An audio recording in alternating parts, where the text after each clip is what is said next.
Hello students, today we'll be continuing chapter 2 of science, part 3, microorganisms. In the earlier lectures we have studied about fungi, we have studied about algae. Today our topic of discussion is protozoa. Okay, protozoa. हम आज protozoa के बारे में बात करेंगे. अब जो protozoa होते हैं ना वो मोस्टली कैसे होते हैं? प्रोटोजोआ यूनिसेलुलर होते हैं. यूनिसेलुलर मतलब सिंगल सेल. प्रोटोजोआ कैसे होते हैं? यूनिसेलुलर होते हैं. और जो उनमें कैसे कैरेक्टरिस्टिक होते हैं? एनिमल के कैरेक्टरिस्टिक होते हैं. एनिमल मतलब इंक्लूडिंग ह्यूमन बीइंग, जो कैरेक्टरिस्टिक एनिमल के होते हैं. ठीक है, वो लोग एक जगह से दूसरी जगह ट्रैवल भी कर सकते हैं, मूव भी कर सकते हैं, और वो अपने फूड के लिए हंटिंग भी करते हैं. समझ आया? अब कुछ को यूजुअली जो प्रोटोजोआ वो कहाँ पे आपको फाइंड किए जाते हैं? Usually protozoa aquatic organism, aquatic body में फाइंड किए जाते हैं. लेकिन कभी कभी जो प्रोटोजोआ होते हैं सोइल के अंदर भी मिलते हैं और दूसरे ऑर्गेनिजम्स की बॉडी में भी मिलते हैं. तो वो प्रोटोजोआ जो दूसरे ऑर्गेनिजम्स की बॉडी में मिलते हैं उनको क्या बोलते हैं? पैरासाइट. एक बार वापस क्लियर सुनो. प्रोटोजोआ कैसे होते हैं? यूनिसेलुलर, सिंगल सेल होते हैं. ठीक है, प्रोटोजोआ यूनिसेलुलर होते हैं और उनमें एनिमल के जैसे कैरेक्टरिस्टिक होते हैं. देन वो एक जगह से दूसरी जगह ट्रैवल कर पाते हैं, मूव कर पाते हैं, वो अपने फूड के लिए हंटिंग भी कर पाते हैं. ठीक है, अब कहाँ फाइंड किए जाते हैं? मोस्टली जो प्रोटोजोआ होते हैं एक्वेटिक लाइफ में रहते हैं, एक्वेटिक होते हैं, एक्वेटिक में रहते हैं. बट कभी कभार उनको सोइल के अंदर भी फाइंड किया जा सकता है और दूसरे ऑर्गेनिजम्स की बॉडी में भी फाइंड किया जा सकता है. वो प्रोटोजोआ जो दूसरे ऑर्गेनिजम्स की बॉडी में फाउंड किए जाते हैं उसको क्या बोलते हैं? पैरासाइट. ठीक है, अब ये जो पैरासाइट्स होते हैं मतलब वैसे प्रोटोजोआ जो दूसरे ऑर्गेनिजम्स की बॉडी में फाइंड किए जाते हैं उनका मोड ऑफ न्यूट्रिशन कैसे होता है? Parasitic mode of nutrition. अगर आपको याद है 7th स्टैंडर्ड में अपन ने फर्स्ट चैप्टर में ही पढ़ा था पैरासिटिक मोड ऑफ न्यूट्रिशन. उसमें क्या होता है? जो भी प्लांट होता है वो खुद का खाना खुद बना नहीं सकता, तो वो एक होस्ट प्लांट पे डिपेंड करता है फॉर सर्वाइवल. वो उस होस्ट प्लांट से सारे न्यूट्रिशन खुद में ले लेता है और सामने उस होस्ट प्लांट को कोई फायदा नहीं देता. होस्ट प्लांट से न्यूट्रिशन लेता है, होस्ट प्लांट के अंदर रहता है, होस्ट प्लांट से न्यूट्रिशन ले लेता है, लेकिन सामने होस्ट प्लांट को कोई फायदा नहीं देता. ये अपन ने 7th स्टैंडर्ड में पैरासिटिक मोड ऑफ न्यूट्रिशन पढ़ा था. एक बार if you don't remember 7th standard की बुक में से गो थ्रू करना. ठीक है, अब एग्जाम्पल होते हैं प्रोटोजोआ के पेरामेशियम, प्लाज्मोडियम, ये सब. एक बार बोर्ड पे ध्यान दो. अपन प्रोटोजोआ के बारे में बात कर रहे हैं. तो प्रोटोजोआ कैसे होते हैं? Unicellular, single cell, unicellular.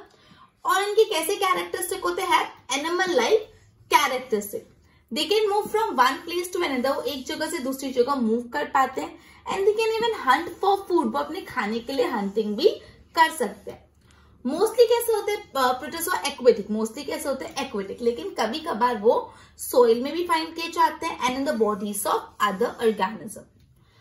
Protozoa that live in the body of other organism. जो प्रोटोजोआ दूसरे ऑर्गेनिजम्स की बॉडी में रहते हैं उनको बोलते हैं हम पैरासाइट. ठीक है, अब ये जो पैरासाइट उनका कैसा न्यूट्रिशन होता है? They have parasitic mode of nutrition which means they derive their food from host without benefiting them. मैंने आपको पहले ही समझाया पैरासिटिक मोड ऑफ न्यूट्रिशन में क्या होता है. जो प्लांट होता है वो एक होस्ट के अंदर मतलब एक होस्ट ऑर्गेनिज्म पे में रिसाइड करता है. उस होस्ट ऑर्गेनिज्म से सारा का सारा न्यूट्रिशन खुद ले लेता है और सामने से होस्ट ऑर्गेनिज्म को कोई बेनिफिट नहीं देता है. इसको बोलते हैं parasitic mode of nutrition. Example है पैरामेशियम और प्लाज्मोडियम. ठीक है स्टूडेंट्स, अपने प्रोटोजोआ के बारे में पढ़ा. यूनिसेलुलर होता है, हंट कर सकता है फॉर खुद के फूड के लिए, ट्रैवल कर सकता है. यूजुअली एक्वेटिक होता है, कभी कभार सॉइल में फाइंड किया जाता है दूसरे ऑर्गेनिजम्स की बॉडी में. वो प्रोटोजोआ जो दूसरे ऑर्गेनिजम्स की बॉडी में फाइंड किया उसको बोलते हैं पैरासाइट. और उनका मोड ऑफ न्यूट्रिशन कैसा आता है? Parasitic mode of nutrition. वो होस्ट ऑर्गेनिज्म से सारा का सारा न्यूट्रिशन ले लेता है एंड होस्ट कैसा हो जाता है? डिप्राइव ऑफ न्यूट्रिशन और सामने से उसको कोई बेनिफिट भी नहीं देता है. Example plasmodium, paramecium. ठीक है, एक बार प्रॉपर्ली इसकी नोट्स बना लो.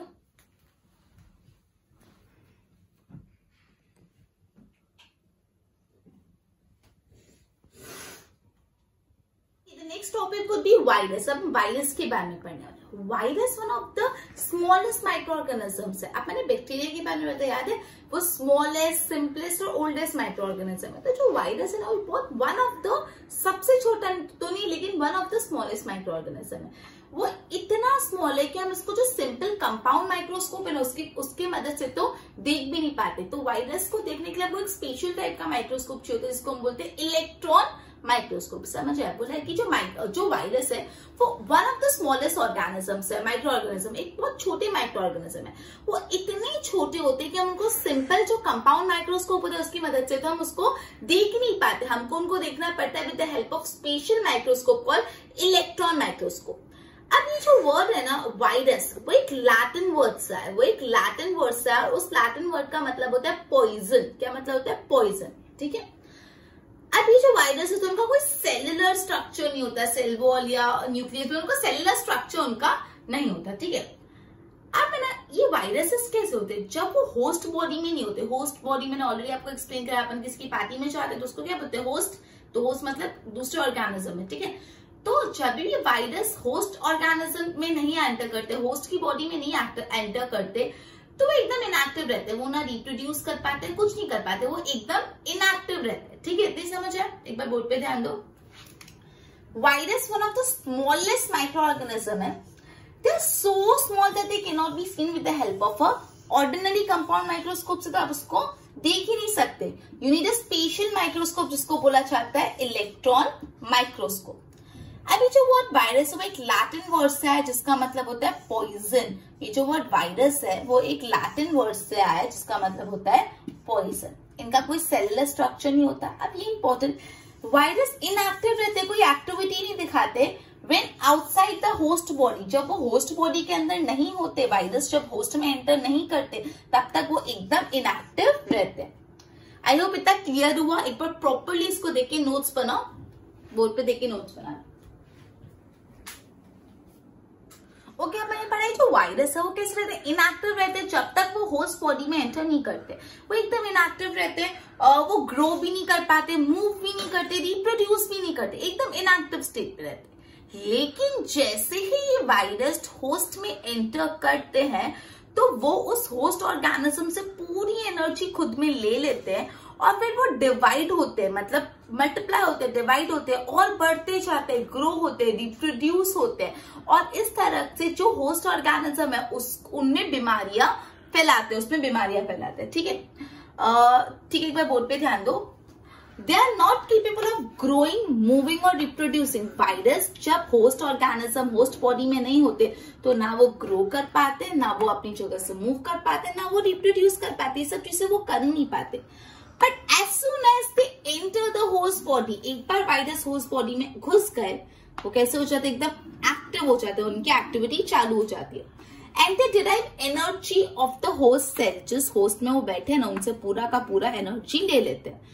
एनर्जी लेके क्या करते हैं? वो डिवाइड करते हैं, खुद को ग्रो करते हैं और रिप्रोड्यूस करते हैं होस्ट बॉडी के अंदर ही, inside the body of the living organism. और इस रीजन से अलग अलग टाइप की बीमारियां होती है, वेरियस डिजीज। ओके, तो अभी अपन ने पढ़ा जो वायरसेस होते हैं, वायरस जब होस्ट बॉडी में नहीं होते, they are very much inactive, they don't reproduce, they don't move, वो कुछ नहीं कर सकते।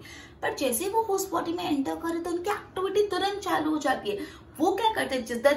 जिस भी होस्ट बॉडी में जा रहे हैं उससे पूरा का पूरा एनर्जी खुद में ले लेते हैं। तो पूरी एनर्जी किसमें आ गई? वायरस के पास, और होस्ट बॉडी पूरी वीक हो गई और वो जो एनर्जी वायरस में है वो और रिप्रोड्यूस बढ़ते जाते और वो से एनर्जी लेते जाते। ऐसे करते करते जो होस्ट बॉडी होती है उसमें अलग अलग टाइप की डिजीजेज हो जाती है। क्लियर हुआ इतना? एक बार बोर्ड पे देख के इतने प्रॉपरली नोट्स बना लो।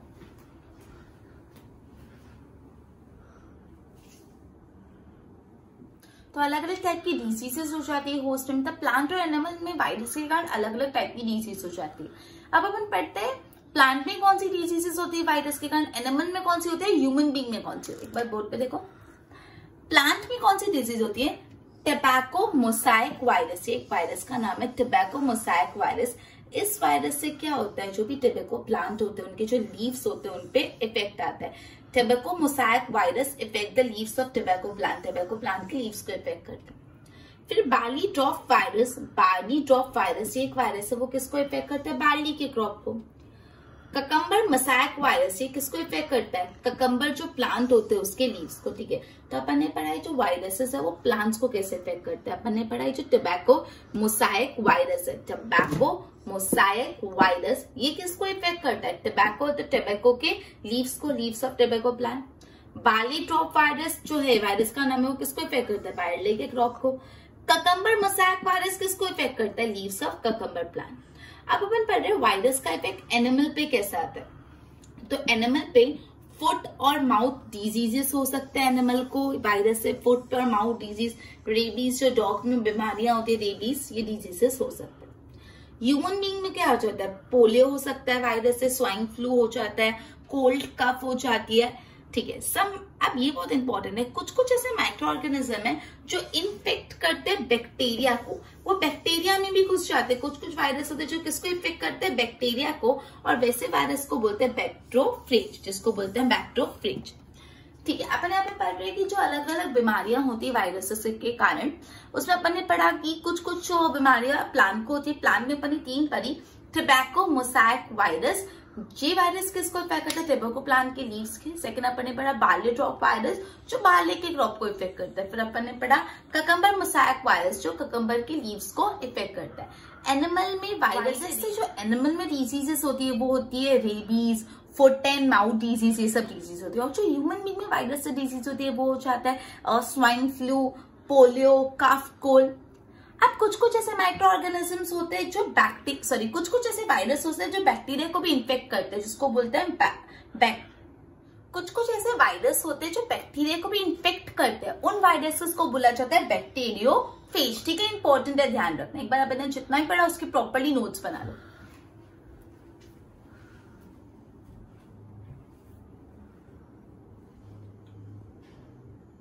ओके, अभी तक अपन ने जितना भी पढ़ा उसको एक बार सम अप कर लेते हैं। आज अपन ने 2 टॉपिक पढ़े about protozoa and bacteria, protozoa and virus. सबसे पहले प्रोटोजोआ यूनिसेलुलर होते हैं। अब प्रोटोजोआ में एनिमल जैसे कैरेक्टरिस्टिक होते हैं, दैट इज वो एक जगह से दूसरी जगह मूव कर सकते हैं, अपने फूड के लिए हंट कर सकते हैं। प्रोटोजोआ यूजुअली एक्वेटिक होते हैं, ओके, लेकिन कभी कभार वो सॉइल में भी फाइंड किए जाते हैं और दूसरी ऑर्गेनिजम्स की बॉडी में भी फाइंड किए जाते हैं, ओके।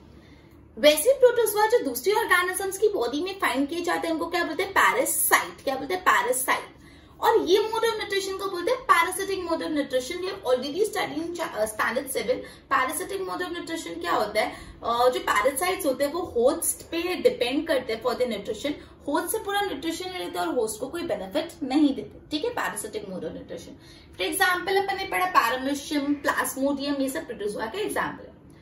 नेक्स्ट अपन ने पढ़ा about virus. Virus one of the smallest micro organism, वो इतने छोटे होते हैं कि हम उनको कंपाउंड माइक्रोस्कोप से देख ही नहीं सकते। हमको उन वायरसेस को ऑब्जर्व करने के लिए वी नीड इलेक्ट्रॉन माइक्रोस्कोप, ठीक है। अभी जो है वायरस में एक लैटिन वर्ड है जिसका मतलब है पॉइजन, वो एक लैटिन वर्ड है जिसका मतलब पॉइजन। वायरस जब होस्ट बॉडी के अंदर नहीं होते तो वो एकदम इनएक्टिव होते, कोई एक्टिविटी नहीं दिखाते, ना वो रिप्रोड्यूस कर पाते, ना वो ग्रो कर पाते, ना वो बिल्ड कर पाते। पर जैसे ही वो होस्ट की बॉडी में एंटर करते हैं वो होस्ट से पूरा का पूरा एनर्जी छीन लेते हैं और खुद ग्रो करते, रिप्रोड्यूस करते, मल्टीप्लाई करते हैं और होस्ट से एनर्जी लेते लेते लेते लेते होस्ट को एकदम वीक बना देते हैं और होस्ट को अलग अलग बीमारियां हो जाती है, अलग अलग डिजीज हो जाती है। तो वायरस से प्लांट में भी डिजीज होती है, एनिमल में भी डिजीज होती है, ह्यूमन में भी डिजीज होती है। प्लांट में कौन सी, एनिमल में कौन सी, ह्यूमन में कौन सी, अपन ने ऑलरेडी पढ़ा है, ओके। फिर कुछ कुछ वायरसेस होते हैं जो बैक्टीरिया को भी इन्फेक्ट करते हैं, जिसको अपन बोलते हैं बैक्टीरियोफेज। क्लियर, बोर्ड पे ध्यान दो। Protozoa unicellular, animal like characteristic होते हैं, मूव कर पाते हैं, हंट कर पाते हैं, यूजुअली एक्वेटिक होते हैं, सॉइल में फाइंड किए जाते हैं, कभी कभी दूसरे ऑर्गेनिजम्स की बॉडी में भी फाइंड किए जाते हैं। इनको पैरासाइट बोलते हैं जो दूसरे ऑर्गेनिज्म की बॉडी में फाइंड किए जाते हैं, और उस मोड ऑफ न्यूट्रिशन को बोलते हैं parasitic mode of nutrition. Example paramecium, Plasmodium. Virus one of the smallest micro organism, हम उसको कंपाउंड माइक्रोस्कोप से नहीं देख सकते, हमको उसको इलेक्ट्रॉन माइक्रोस्कोप से देखना पड़ता है। ये एक लैटिन वर्ड से डिराइव हुआ है जिसका मतलब पॉइजन। ये लोग इनएक्टिव रहते हैं जब होस्ट सेल की बॉडी के आउटसाइड होते हैं, और जैसे होस्ट सेल में एंटर होते हैं वो कैसे हो जाते हैं? एक्टिव। और इससे प्लांट में, एनिमल में और ह्यूमन बीइंग में अलग अलग डिजीजेस होती है। बैक्टीरियोफेज क्या होते हैं? बैक्टीरियोफेज ऐसे वायरस होते हैं जो बैक्टीरिया को इन्फेक्ट करते हैं, this is important. I hope इतना क्लियर हुआ। आज का लेक्चर अपन यहाँ पे कंप्लीट करते हैं। एक बार प्रॉपरली देख के नोट्स बना लो।